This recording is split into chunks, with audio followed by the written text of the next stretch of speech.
बिस्मिल्लाहिर्रहमानिर्रहीम अस्सलामु अलैकुम रहमतुल्लाह। हुकूमत की जानिब से जिस तरीके से अदलिया के ऊपर और आइन के ऊपर हमला किया गया था और 26वीं तरमीम जो की गई थी, वो तरमीम इस मकसद के लिए की गई थी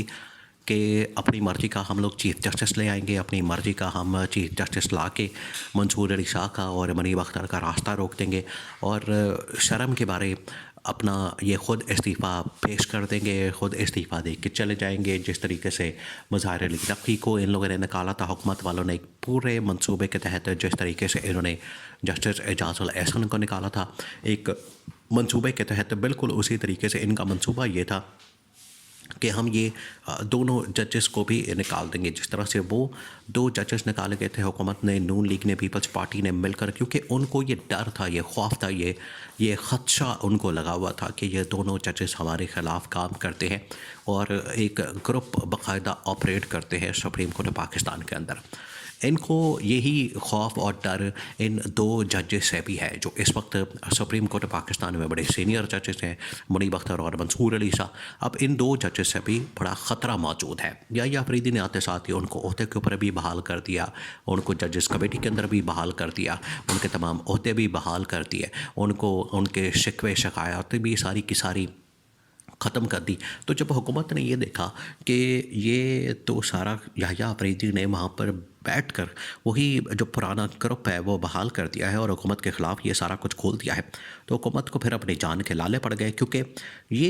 यहाँ सबसे बड़ा इनको ख़तरा मौजूद है कि एक ऐसा मोर्चा है, ये एक ऐसा महाज है कि अगर ये महाज और मोर्चा खुल जाता है हुकूमत के ख़िलाफ़, इस्लामाबाद में देखें 3-4 बहुत अहम तरीन इमारतें, बिल्डिंग्स और इदारे हैं। वो बिल्डिंग जो है वो बज़ाते ख़ुद इदारे हैं, जिसमें एक पार्लियामेंट बहुत बड़ा इदारा है, जिसमें एक प्राइम मिनिस्टर हाउस यानी कि एग्जेक्टिव, प्राइम मिनिस्टर हाउस जो है वो एग्जेक्टिव का बॉस है, हेड है, वो एक बहुत बड़ा इदारा और अपनी साथ में एक बहुत ताकतवर शख्सियत, इदारा या बिल्डिंग आप कह सकते हैं। और तीसरी जो अहम तरीन बिल्डिंग और इदारा और एक बहुत ताकतवर जिसको इदारा समझा जाता है शारा दस्तूर के ऊपर, वो है सुप्रीम कोर्ट ऑफ पाकिस्तान। तो supreme court of Pakistan, parliament और एग्जेक्टिव, इनके दरमियान जो चपकलश, इनके दरमियान जो क्लैश ऑफ टाइटन्स, इनके दरमियान जो जंग, इनके दरमियान जो लड़ाई, इनके दरमियान जो एक झगड़ा है, वो अपने उरूज पर पहुँच चुका है। और इस वक्त एक और हमला किया गया है हुकूमत की जानिब से। वो हमला ये है कि जजेस की तादाद को बढ़ाया जाए और जजेस की तादाद, तो अब पहले ज़िक्र हो रहा था कि हम 20 कर देंगे, 22 कर देंगे, 25 कर देंगे। इतनी ज़्यादा से ज़्यादा तादाद करने का हुकूमत का मंसूबा था कि चले जो अंदर अक़लियत मौजूद है वो तकरीबन 12 जजेस की होगी, जो 10 जजेस की अक्सरियत जो मौजूद है,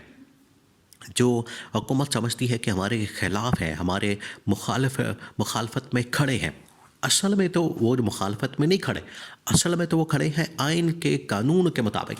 मेरिट के ऊपर इंसाफ फराहम करने के लिए। लेकिन हुकूमत को हमेशा उन लोगों से ख़तरा होता है जो आइन और कानून की बात करते हैं। तो वो जो जजेस आइन और कानून के मुताबिक खड़े हैं, ये उनको अक़लियत में बदलना चाहते हैं, जिसकी वजह से अब इन्होंने जजेस की तादाद ना 25 की है, ना 28 की है, ना 30 की है, ना 32 की है, बल्कि 35, 37, 34 के करीब ले गए हैं। तो इतनी बड़ी तादाद जजेस के बना के और हर उस जज को ये नवाजने के लिए कॉल कर रहे हैं, उसको मैनेज करने के लिए, उसको मराद देने के लिए, उसको नवाजने के लिए कि जो जज इनके सामने आके घुटने टेकेगा, जी हुजूरी करेगा, यस सर करेगा और हुकूमत के तलवे चाटेगा, हुकूमत के आके बूट पॉलिश करेगा, हुकूमत के लिए वहाँ पर बैठ के फ़ैसले देगा। और इसमें बहाना क्या मारा जाता है? बहाना भी वो मारते हैं जो बड़ा ही थका हुआ सा, बड़ा ही फजूल किस्म का, बड़ा घटिया किस्म का बहाना मारा जाता है कि वो जी सुप्रीम कोर्ट पाकिस्तान के अंदर केसेस की पेंडेंसी यानी केसेस की तादाद बहुत ज़्यादा है, जिसकी वजह से हमें तकरीबन को 100 के करीब जज चाहिए। ये 100 की बजाय 1000 जज भी कर लेंगे, 1000 की बजाय 1 लाख भी जज कर लेंगे, पेंडेंसी का मसला नहीं है। असल मसला इनको अपनी हुकूमत के सर्वाइवल का, कि जितनी देर तक अपनी मर्ज़ी के जजेस नहीं आएंगे, जितनी देर तक हमारी मर्ज़ी के जज नहीं आएंगे, जितनी देर तक हमारी मर्ज़ी के लोग नहीं आएंगे, उतनी देर तक हम जजेस की तादाद को बढ़ाते रहेंगे। अब तकरीबन 15 के करीब ऐसे जजेस हैं, वो तादाद 15 हो चुकी है, जो कि आइन के मुताबिक, कानून के मुताबिक, इंसाफ के मुताबिक और मेरिट के ऊपर जो है वो फ़ैसला देना चाहते हैं और मेरिट के ऊपर मामलात को चलाना चाहते हैं। और ये वो तमाम ये वो तमाम चीज़ें हैं जो अब हुकूमत को खटकती हैं।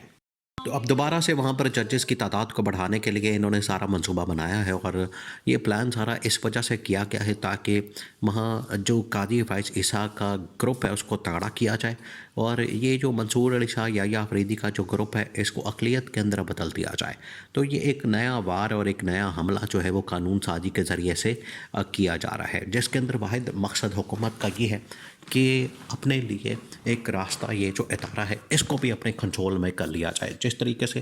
ये पिंडी को कंट्रोल में करना चाहते हैं, उसमें जनरल आसिम को ऑफ़र करके, उसकी तोसी करके, एक्सटेंशन देकर ये अपने कंट्रोल में, अपने हाथ में रखना चाहते हैं, अपने मामलात को अपने हाथ में करना चाहते हैं। और अब अगला इनका टारगेट ये है कि सुप्रीम कोर्ट को,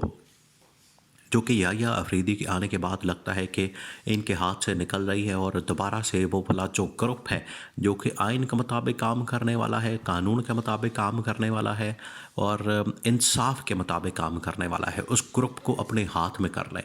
ये है इनका मकसद। इस मकसद के लिए इस वजह को सामने रखते हुए इन्होंने ये फिर से कानून साजी, और अभी जो इस वक्त एक नई तरमीम लाने की, देखिए अभी ये मामला इनका 26वीं तरमीम तक नहीं रुका हुआ। ये 26वें के बाद 27वीं तरमीम और कानून साजी और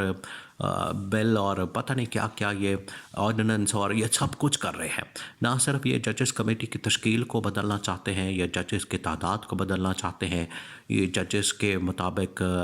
बेंचेस बनाना चाहते हैं, अपनी मर्ज़ी के मुताबिक उनके सामने अपनी मर्ज़ी के केसेस और मुकदमात लगाना चाहते हैं। तो ये सब कुछ अपनी मर्ज़ी के तहत करना चाहते हैं ताकि जो तमाम चीज़ें हैं वो इनके कंट्रोल में आ जाए। तमाम इदारे, तमाम शख्सियात, तमाम चीज़ें ये कर आके भी देखिए इनको जिस तरह से मुँह की खानी पड़ी 8 फरवरी 2024 को, उसके बाद इनको मुँह की खानी पड़ी या अफरीदी को लगाने से। तो ये वाला हर बात करना भी इस्तेमाल करके देख ले, इनको इसमें भी मुँह की खानी पड़ेगी, इसमें भी इनको नाकामी का सामना करना पड़ेगा, इसके अंदर भी ये उसी तरह से बदनाम होंगे, उसी तरह से ये उसके अंदर शिकस्त से दो चार होंगे। तो ये इनके लिए लॉन्ग टर्म प्लान नहीं है, ये इनके लिए लॉन्ग टर्म एजेंडा नहीं है, ये इनके लिए लॉन्ग टर्म इसके अंदर प्लानिंग नज़र नहीं आती। ये जो मर्ज़ी कर लें, ये जजेस की तादाद को बढ़ा लें, ये अपना मैंडेट चोरी कर लें, ये आर्मी चीफ को एक्सटेंशन और ऑफ़र करके दे दें, कुछ भी कर लें, अपनी मर्ज़ी का चीफ जस्टिस भी लिया है, लेकिन जितनी देर तक ये आवाम में, पब्लिक में अपना जो इमेज है, अपना जो उसकी साख है, उसका जो इस वक्त माहौल है, वो अगर पब्लिक इमेज में बेहतर नहीं करते, उसको ठीक नहीं करते, उतनी देर तक हुकूमत को लेजिटिमेसी नहीं मिल सकती।